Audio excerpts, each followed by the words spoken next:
Personne ne peut te limiter.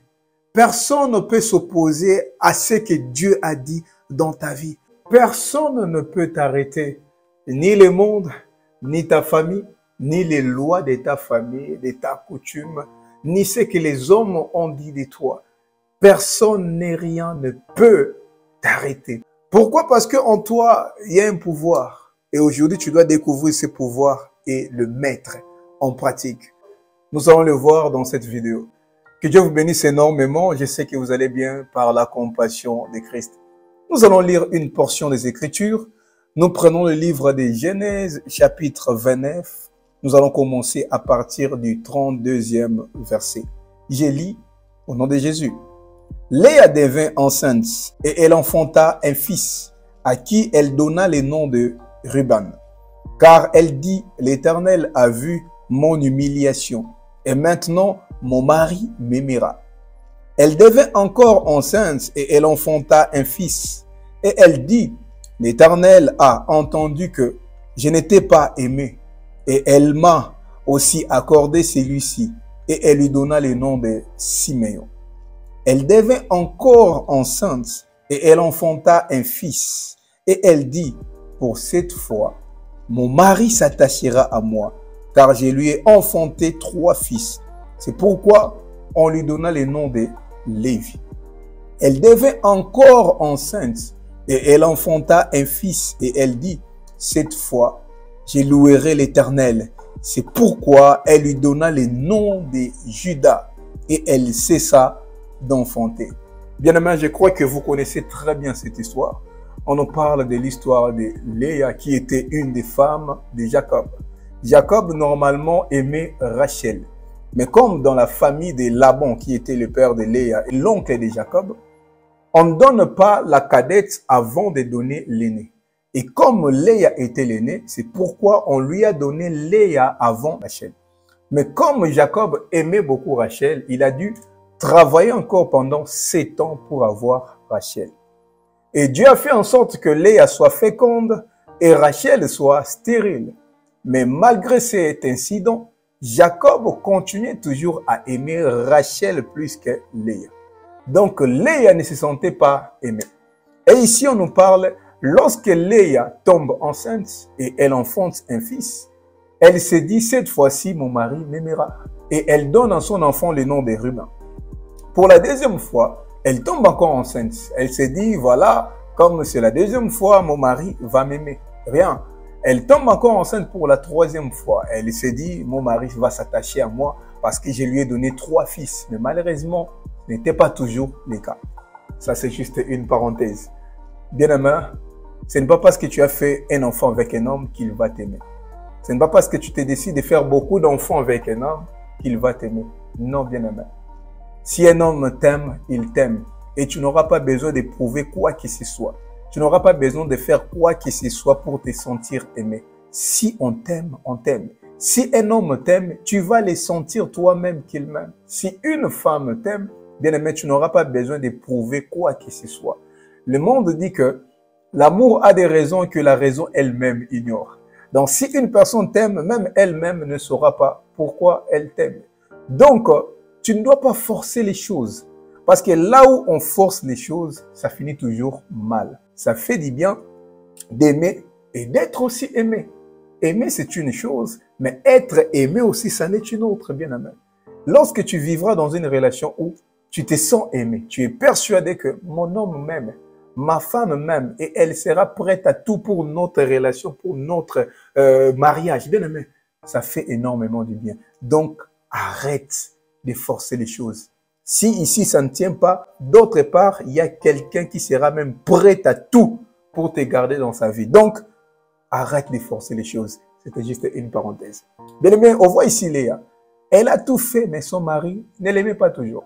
Et pour la 4e fois, lorsqu'elle tombe enceinte, elle se dit, cette fois-ci, je louerai l'Éternel.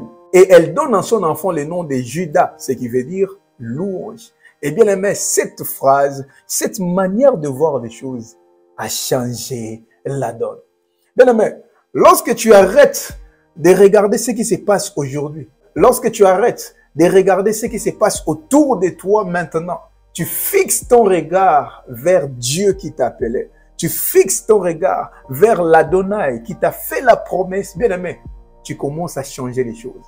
Léa ne se sentait pas aimée. Elle a tout fait pour se sentir aimée. Il n'y avait rien. Mais ce jour-là, elle s'est dit, je vais arrêter un peu avec cette histoire de regarder mon mari, de lui forcer de m'aimer. Je vais essayer un peu d'arrêter avec cette histoire, avec ce que je vois aujourd'hui. Mais je vais fixer mon regard demain pour voir ce que l'Éternel a prévu pour moi. Elle prophétise, elle dit, cette fois-ci, je louerai l'Éternel. Bien aimé, lorsque les choses compliquent, lorsque ça ne va pas bien aimé, tu dois te lever. Tu dois te dire, malgré ce que je traverse, malgré ce que je vois aujourd'hui, je sais que je louerai l'Éternel. Je sais que devant moi, il y a des bonnes choses. Je sais que devant moi, il y a un grand témoignage. Le diable fera tout pour que tu te dises, c'est fini pour moi.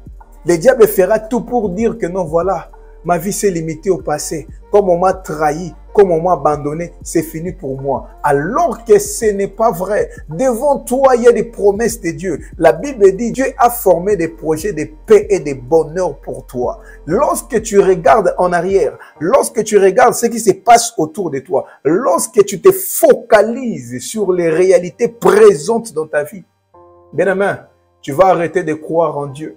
Tu vas arrêter de prier. Et à la limite, tu peux même tomber dans de mauvaises choses.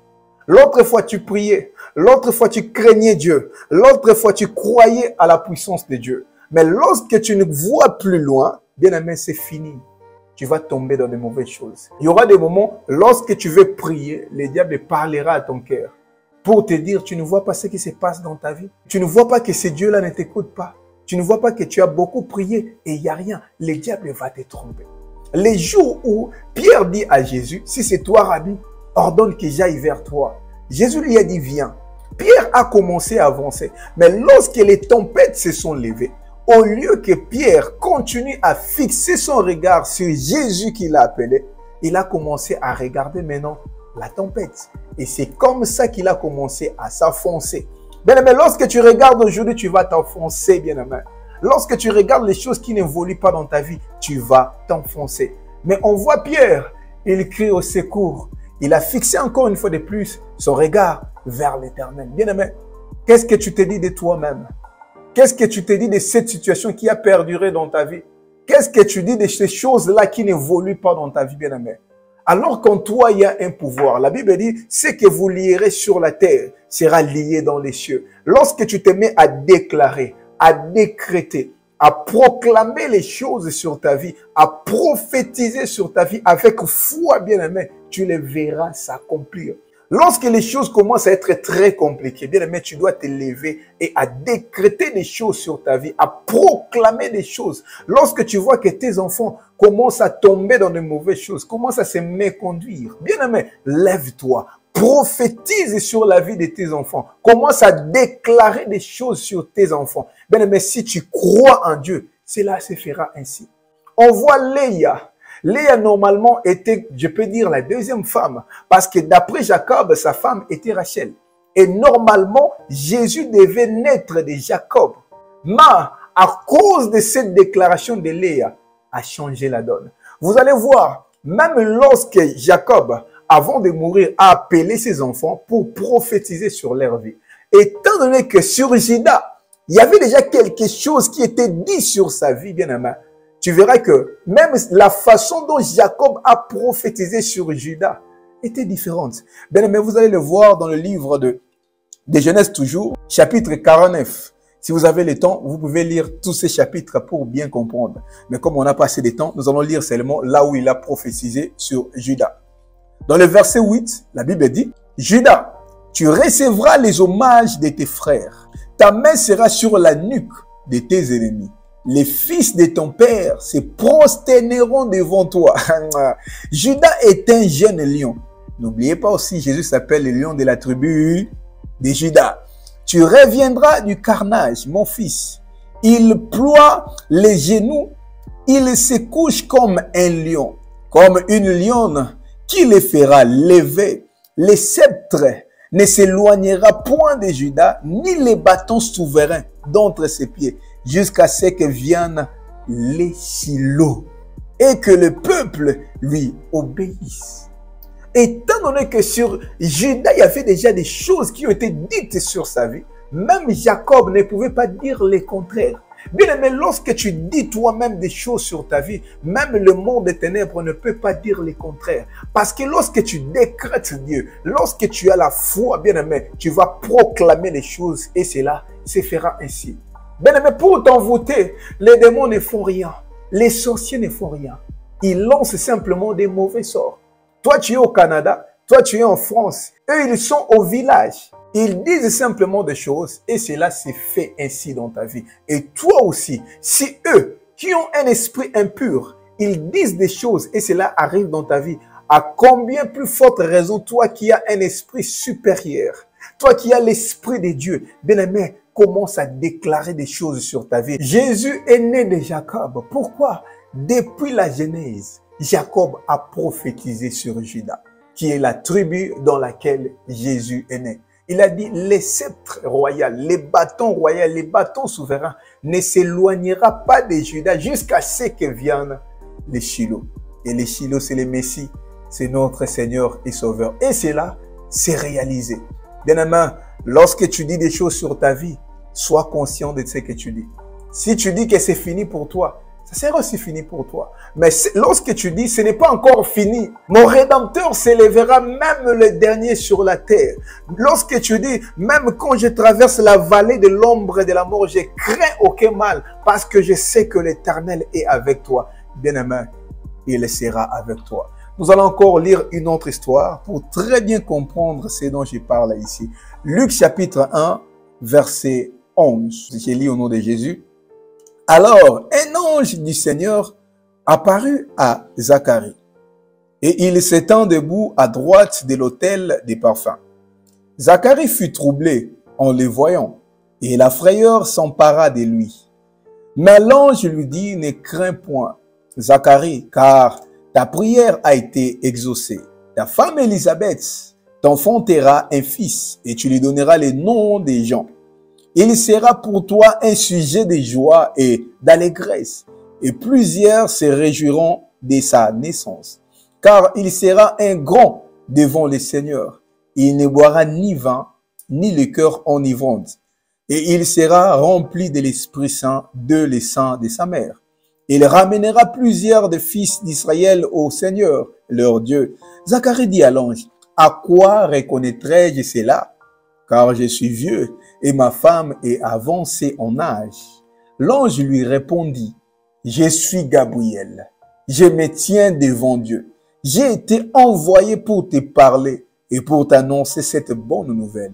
Et voici, tu seras muet et tu ne pourras parler jusqu'au jour où ces choses arriveront. Parce que tu n'as pas cru à mes paroles qui s'accompliront en leur temps. Cependant, le peuple attendait Zacharie, s'étonnant de ce qu'il restait si longtemps dans les temples. Quand il sortit, il ne put leur parler, et ils comprirent qu'il avait eu une vision dans les temples et leur faisait des signes, et il resta muet. Le temps où Élisabeth devait accoucher arriva. Elle enfanta un fils. Ses voisins et ses parents apprirent que le Seigneur avait fait éclater envers elle sa miséricorde, et ils se réjouirent avec elle. Le 8e jour, ils vinrent pour circoncire l'enfant, et il appelait Zacharie du nom de son père. Mais sa mère prit la parole et dit, non, il s'appellera Jean. Ils lui dirent, il n'y a dans ta parenté personne qui soit appelé de ces noms. Et ils firent des signes à son père pour savoir comment il voulait qu'on l'appelle. Zacharie demanda des tablettes et il écrivit Jean et son nom, et tous furent dans l'étonnement. Bien-aimé, Zacharie et sa femme Élisabeth étaient avancés en âge. Ils n'avaient pas d'enfant. Élisabeth tombe enceinte. Et le jour où Élisabeth a enfanté Jean, la Bible dit ses voisins et ses parents sont venus les voir le 8e jour où on devait les circoncire. Alors tout le monde commençait à l'appeler Zacharie. Élisabeth leur dit, non, non, lui, il ne va pas s'appeler Zacharie, son nom est Jean. Alors ses voisins et ses proches parents lui dirent, mais non, dans ta famille, il n'y a personne qui soit appelé Jean. D'où est venu ce nom? Bien-aimé, c'est comme ça. Le monde a une limite qu'il a placée devant toi. Ta famille te limite quelque part. C'est comme ça. Ils dirent à Élisabeth, dans ta famille, il n'y a personne qui s'appelle comme ça. Bien-aimé, dans nos familles, il y a des lois. Il y a des paroles qui ont été dites sur nous. Afin que toi, tu puisses te limiter quelque part. Afin que toi, tu sois là où la famille veut que tu sois. Le monde qui t'entoure, bien-aimé, t'a limité aussi.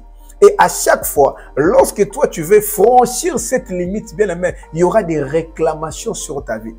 C'est pourquoi beaucoup de gens voient, lorsqu'ils veulent avancer, il y a toujours des choses qui compliquent. Pourquoi? Il y a une limite dans ta vie. Lorsque tu fais des efforts, bien-aimé, tu rentres toujours à la case départ. Tu fais les cercles vicieux, tu n'évolues pas. Pourquoi? Parfois dans ta famille, il y a des lois qui ont été dites. Bien-aimé, si sur toi, il y a des choses qui ont été dites, si sur toi, il y a une certaine limite, bien-aimé, lorsque tu essaies d'affranchir cette limite, il y aura des répercussions. Et on voit clairement les voisins et ses proches parents lui dire, mais pourquoi tu veux lui donner ces noms? Dans sa famille, il n'y a pas quelqu'un qui soit appelé Jean. Et c'est comme ça. La famille veut que tu sois comme tous les membres de ta famille. Et c'est comme ça la famille. Ils veulent que, comme ton père a échoué, toi aussi tu puisses échouer. Comme ta mère a divorcé, toi aussi tu puisses divorcer. Et lorsque tu commences à montrer tous les signes qui prouvent que tu vas être différent, bien aimé, ils vont te réclamer. Ils vont se dire, mais ici les gens n'évoluent pas. Mais où est-ce que toi tu veux aller? Bien aimé, le nom, c'est l'identité de la personne. La famille veut que tu sois celui qu'elle veut. La famille veut que tu te limites là où elle veut que tu sois limité. Mais alors, bien aimé, heureusement pour toi, tu as un père. Si le monde t'a donné un nom par rapport à ta situation, tu es stérile, voilà, tu es là, tu es paumé, tu n'es rien, tu n'évolues pas, tu es là, tu es célibataire, tu ne te maries pas. Bien aimé, ça c'est le monde qui t'a donné. Mais je te dis, au ciel, il y a un père. Aussi longtemps que ce père-là n'a rien dit, ce que le monde a dit, ce n'est pas les derniers mots. Parce que les derniers mots, c'est à Dieu. On voit dans cette histoire, comme il y avait un débat entre Élisabeth et les voisins et ses proches parents, alors il demande au père, dis-nous comment l'enfant s'appellera. Et Zacharie leur dit, attention, cet enfant-là ne dépend pas de nous, mais cet enfant-là dépend de Dieu. Pourquoi? Parce que c'est Dieu lui-même qui lui a donné les noms des gens. Bien aimé, le monde t'a donné un nom, c'est bien, mais laisse-moi te dire, le Dieu que tu pries t'a donné aussi un nom.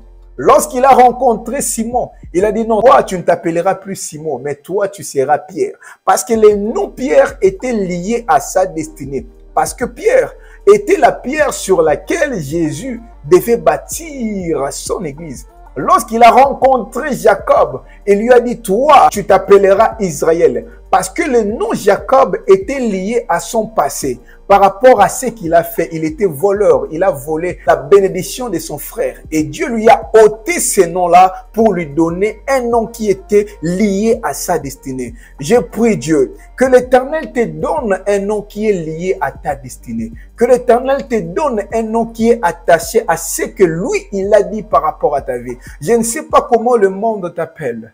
Le monde t'appelle un raté. Le monde t'appelle un divorcé. Le monde dit que tu ne vas pas te marier. Le monde dit que tu ne vas pas t'évoluer. Oui, ça c'est ce que le monde a dit, mais ce n'est pas ce que Dieu a dit de toi. Et lorsque Dieu dit oui, personne ne peut dire non. Lorsque Dieu t'appelle un victorieux, le monde ne peut jamais t'appeler un défaitiste. Lorsque Dieu dit que tu seras la tête, le monde ne peut jamais t'appeler la queue. Lorsque Dieu dit que c'est toi qui dois prêter, le monde ne peut jamais dire que c'est toi qui empruntes. Bien aimé, attache-toi au nom que Dieu va t'appeler aujourd'hui, au nom puissant de Jésus-Christ. Et ce que Dieu dit dans ta vie, ni ta famille, ni les lois de ta famille, ni ta coutume, ni même tes parents peuvent s'opposer à ce que Dieu dit sur ta vie. Parce qu'il est le Dieu qui appelle en existence les choses qui n'existaient pas. La Bible dit, lorsque Dieu dit un mot, la chose s'accomplit. Lorsqu'il ordonne, la chose arrive. Laisse que Dieu puisse ordonner des choses dans ta vie. Laisse que Dieu puisse dire un mot dans ta vie au nom puissant de Jésus-Christ. Ni même tes parents peuvent dire non.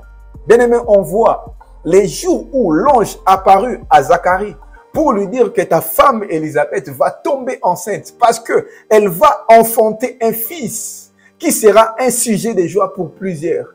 Zacharie a douté.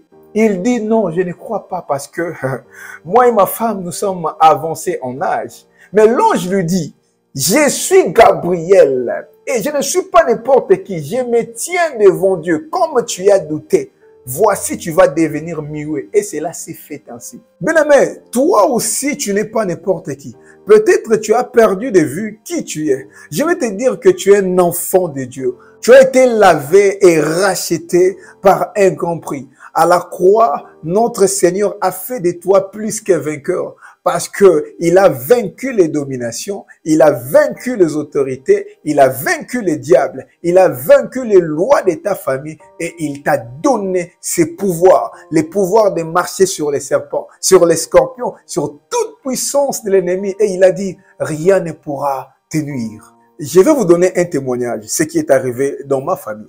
Mon jeune frère, c'est lui qui vient après moi. Quand il était sur le point de passer son examen pour avoir les bacs, ce qui s'appelle chez nous le diplôme d'État, il y a un système chez nous pour bien se préparer, les élèves entrent au maquis. Donc, ils s'enferment quelque part pour se préparer, travailler avec les amis. Et l'école a remarqué que depuis un certain temps, il y a beaucoup d'abus, il y a beaucoup de mauvaises choses qui se passent pendant ces temps-là où ils sont au maquis. Alors, l'école dans laquelle il étudiait, ils ont dit, cette année, il n'y aura pas de maquis. Les préfets les appelaient en leur interdisant de trouver un endroit pour s'enfermer avec les amis. Malheureusement, si je peux le dire ainsi, mon jeune frère avait son ami qui habitait très loin de l'école, alors que notre maison était un peu près de l'école. Son ami lui dit, est-ce que tu peux parler à tes parents pour qu'ils puissent m'accepter de rester chez vous pendant les préparations et pendant les examens? Parce que pendant les préparations, on doit aller chaque jour à l'école. Donc moi, j'habite très loin avec les transports, c'est très compliqué. Mon frère a parlé avec les parents et les parents ont accepté. Après quelques temps, leurs amis ont compris que Mancieto et son ami sont maintenant ensemble pour préparer l'examen d'État. Ils sont partis dire au préfet, voilà, et Mancieto et son ami ont désobéi à ta parole. Ils sont maintenant au maquis. Les préfets les a appelés. Mais pourquoi vous avez fait ça? Pourquoi vous avez désobéi à ma parole? Mon frère lui dit, mais non, ce n'est pas le cas. Nous, non, les préfets ne voulaient même pas entendre. Ils ont tout fait pour lui expliquer. Les préfets ne voulaient pas entendre. Il leur dit clairement, si vous réussissez, vous dites que moi, je ne suis pas le préfet de cette école. Vous, vous êtes appelés à échouer, quoi que vous fassiez. Mon frère est venu parler à notre père en lui disant, voilà ce que le préfet a dit. Mon père lui dit, hey, viens, agenouille-toi. Dis que ce n'est pas moi qui suis ton père. Je suis un serviteur de Dieu. Je vais déclarer sur toi. Si tu ne réussis pas, dis que je suis un faux serviteur. Dis que je ne suis pas ton père. Mon père a prié sur lui. Alors, pendant que mon frère faisait ses hors-sessions, donc avant de faire l'examen d'État, les 4 jours, il y a d'abord les hors-sessions, on fait les français orales et d'autres choses. Mon frère était là, il attendait qu'on puisse appeler son nom. Son nom commence par M, alors on appelait d'abord les L. Les chefs de centre, c'est-à-dire la personne qui coordonnait tout ce qui s'est déroulé dans ces centres où il faisait l'examen d'État, l'a appelé. Il dit, j'ai besoin de t'envoyer. Mon frère lui dit, mais c'est impossible parce que bientôt là, on va appeler mon nom. Ils sont dans les ailes. Moi, je suis M, donc bientôt là, on va appeler mon nom. Le monsieur lui dit, mais qui suis-je? Mon frère lui dit, mais tu es le chef de centre. Le chef de centre lui dit, tu sais que moi, j'ai le pouvoir de te faire réussir et de te faire échouer. Mon frère dit, bon, mais oui. Il dit, ok, donne-moi ton nom. Il le donne, je l'appelle Mancieto et ainsi de suite. Le chef de centre lui dit, va là où je t'envoie. Toi, il faut considérer que tu as déjà réussi. Quoi que tu fasses l'examen ou pas, tu as déjà réussi, comme j'ai déjà ton nom. Mon frère va là où on l'a envoyé. Lorsqu'il était de retour, ses amis étaient inquiets. Mais où est-ce que tu étais passé ici? On a appelé ton nom, tu n'étais pas là. Tu as raté, c'est fini pour toi, tu vas échouer. Mon frère était là, il souriait simplement. Et le lendemain, il est venu faire d'autres examens. Les chefs de centre lui disent, mais pourquoi tu viens? Il fallait rester même à la maison. Toi, tu as déjà réussi. Ils ont tout fini. Et lorsque les résultats sortent, son ami échoue, mais lui, il est réussi. Le préfet a failli même devenir fou. Il se pose la question, mais comment toi tu as réussi? Parce que moi j'ai tout fait pour que tu échoues. Mais qu'est-ce que tu as fait pour réussir? Bien aimé, au ciel il y a un Dieu. Toi tu n'es pas n'importe qui. Tout celui qui s'opposera à la bénédiction de Dieu dans ta vie, laisse qu'il puisse rencontrer ton Dieu. C'est pourquoi aujourd'hui tu vas te lever et déclarer des choses.